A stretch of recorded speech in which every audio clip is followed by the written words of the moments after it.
Hello po sa inyong lahat mga ka-crypto. Ako po si Pinoy Crypto Trader at sa video na ito ay atin mong pag-uusapan ang tungkol sa balitang ito kung saan ang MicroStrategy ay nag-double down na naman dito kay Bitcoin. Ibig pong sabihin ay bumili na naman po sila ng malaking amount ng Bitcoin. Ayan, $615 million buy signals, bullish conviction. Kaya yan, ang MicroStrategy ay pag-aari po ito ni Michael Saylor. Isa po siyang Bitcoin maximalist. Yan, lagi pong bumibili ito ng Bitcoin. Yan, laki na po ng kanilang hawak na amount ng Bitcoin. At base po sa mga nakaraan na balita ay bili lamang daw po sila ng bili at hindi daw po sila titigil sa pagbili maski tumaas yung market price ni Bitcoin ng $1 million. Kaya yan, bago po tayo magpatuloy ay nais ko lamang po munang bigyang linaw ang aking disclaimer kung saan ang nilalaman po ng video na ito ay hindi po ito isang financial advice. For education and information purposes lamang po ang layunin nito. Maliban po dito ay nais ko na rin pong magbigay babala na wala pong kahit anumang group chat ang Pinoy Crypto Trader. Ayan po siya, si Ginoong Michael Saylor. Ayan, buy Bitcoin. Yan lamang po yung tanging niyang alam. Ayan, MicroStrategy, a leading corporate holder of Bitcoin, has significantly expanded its digital asset portfolio. Between November 30 and December 26, the company acquired 14,620 BTC at an average price of $42,620, making a notable investment of $615 million. Kaya yan, mula noong November 30 hanggang December 26 ay nakabili po ang MicroStrategy ng 14,620 na Bitcoin. At nabili po nila ito sa average price na nasa $42,620. Kaya ang kanilang kabuuan na investment dito ay umaabot na po ng $615 million. Yan, Michael Saylor's big announcement. Michael Saylor, MicroStrategy's CEO, recently disclosed this significant move on Platform X. He shared that the company has bought 14,620 BTC at an average cost of $42,110, translating to a total investment of $615 million.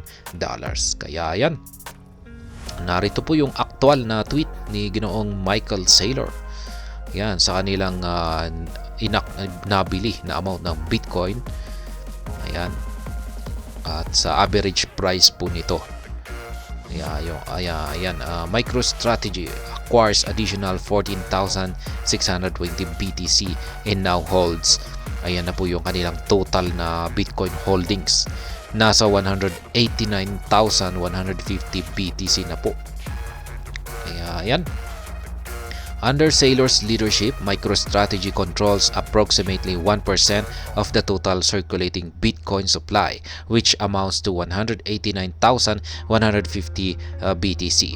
This demonstrates the company's ongoing commitment to strategically accumulating Bitcoin. Kaya yan, kontrolado na po ng MicroStrategy ang 1% yan sa total supply, total circulating supply ng Bitcoin. Kaya yan na po yung kanilang hawak, 189,150 BTC. At yan, yung layunin po ng MicroStrategy ay mag-accumulate ng Bitcoin. Given Bitcoin's current trading value of around $43,147, MicroStrategy unrealized gains from its Bitcoin holdings have surpassed $2 billion, marking a significant milestone for the company in its crypto journey. SEC's role in Bitcoin's future. Saylor emphasized Bitcoin's unique status, noting that it is not classified as a security by SEC Chairman Gary Gensler. However, it's worth noting that MicroStrategy made this substantial purchase shortly before a significant decision on spot Bitcoin ETF. Kaya yan. Ayon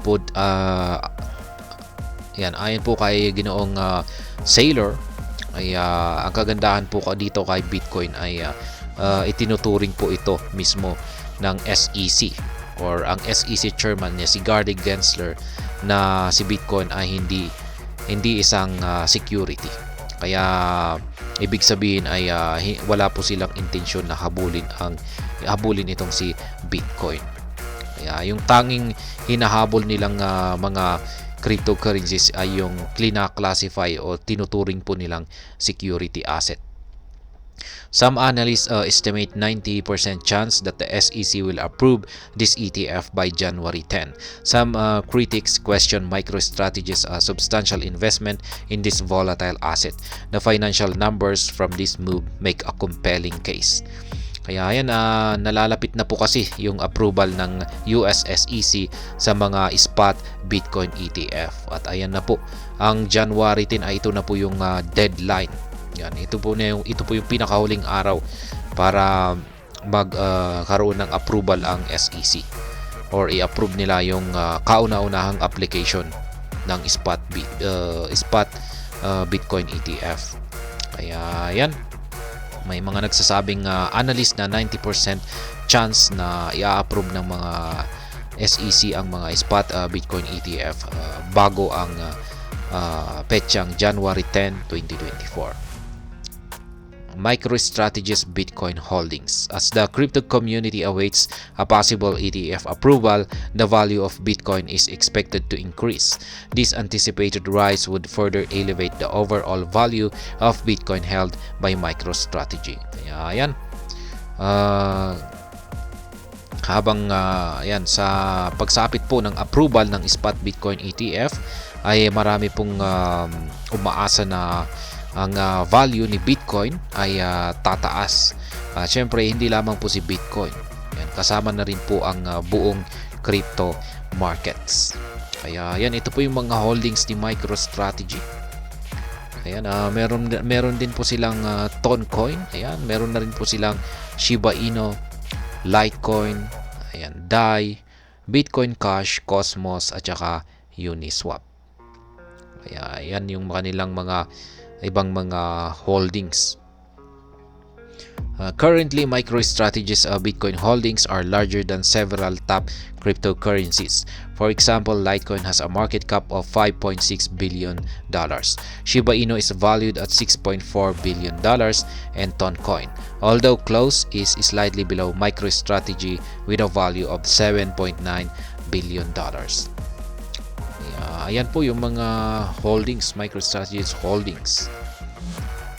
In summary, MicroStrategy's recent statement underscore its strong belief in Bitcoin's long-term potential, positioning the company as a major player in the evolving crypto landscape. Kaya patuloy pa rin po yung paniniwala ng MicroStrategy dito kay Bitcoin na meron siyang long-term potential.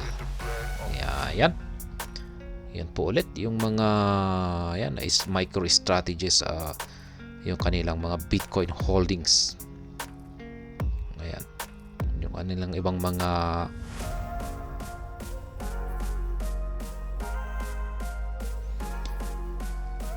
at ayan, hanggang dito na lamang po tayo sa video na ito. Sana po ay inyong nagustuhan ang aking paliwanag dito. Kung inyo po itong nagustuhan ay pakiclick lamang po ang like button nito. Para naman po sa mga bago lamang dito, kayo po ay aking inaanyayahan para mag-subscribe. Pag-click na rin po ang bell icon nito dahil ito po ang siya magsisilbing notification nito sa mga bago kong videos na akin pong ina-upload sa aking YouTube channel na ito. Marami pong salamat sa panonood, ingat po tayo lagi at God bless po sa ating lahat.